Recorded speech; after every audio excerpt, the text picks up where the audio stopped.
For NPR News, I'm Anna Norskevich in Berlin.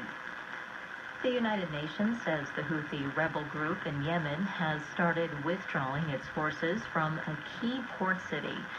It's the first major step since the United Nations brokered ceasefire was agreed to in December.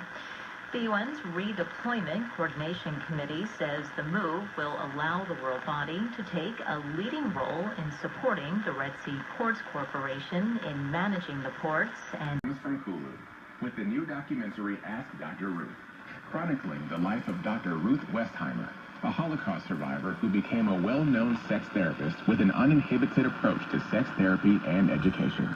Out now. And the Annie E. Casey Foundation. Researchers with access to declassified Soviet documents are challenging the official version of events surrounding Chernobyl. One journalist says that the April 1986 explosion was inevitable. The causes of